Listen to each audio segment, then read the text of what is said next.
Pozdravljeni, danes je z nami v studiu gospod Janez Peternelj, ki je predvsem pridelovalec ekološke zelenjave in sadja, pa tudi nekaj živali ima na svoji ekološki kmetiji v Poljanski dolini. Prodaja tudi na tržnici v Ljubljani in Naklem, od njega odkupuje nekatere gostilne in trgovine, ki pripravljajo eko zabojčke.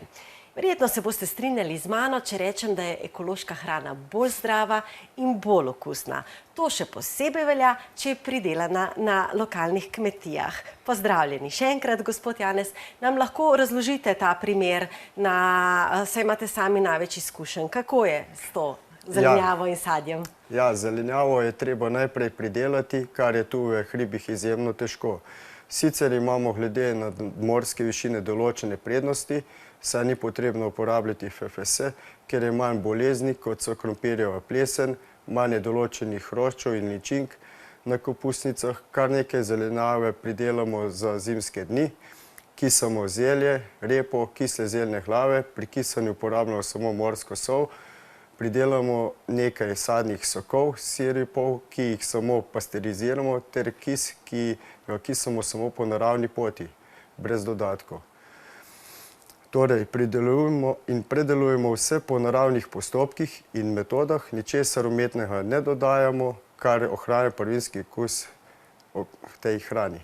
In poseben poudarek je na lokalno pridelani ekološki hrani. Kje vse tu vidite prednosti za posameznike, za družbo, za celotno okolje? Ekološko pridelana hrana ima kratke transportne poti, zato ohranja svežino, polnovrednost in pristen okus, saj je nabrana še isti dan oziroma en dan prej.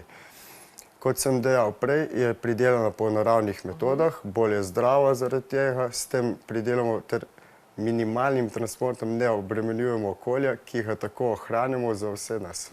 Ali je na trgu dovolj ekoloških živil slovenskega porekla? Kako naj se prehranjujemo ekološko, da bomo deležni čim več lokalnih živil?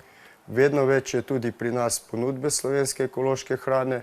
Lahko jo kupite direktno pri kmetu, prek raznih ekoloških zabojčkov, na tržnici, tudi v trgovinah. Na naši kmetiji kupcem svetujemo, naj se poslužujejo in kupujejo sezonsko hrano, ki je takrat zazrela in ki je označena z zeleno nalepko Vsi Eko 00 Kmetijstvo Slovenije. Pridelava ekološke zelenjave, sadja in vzreja živali poteka nekoliko drugače.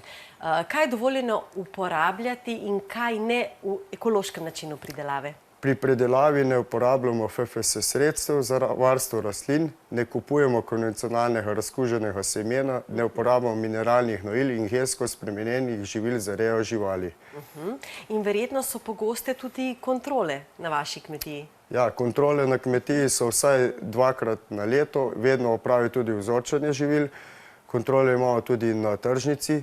Lahko pritrdim, da smo ekološki kmetje pogosto in temeljito nadzorovani.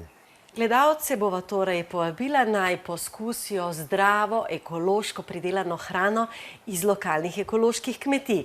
Saj je ekološko plus lokalno idealno.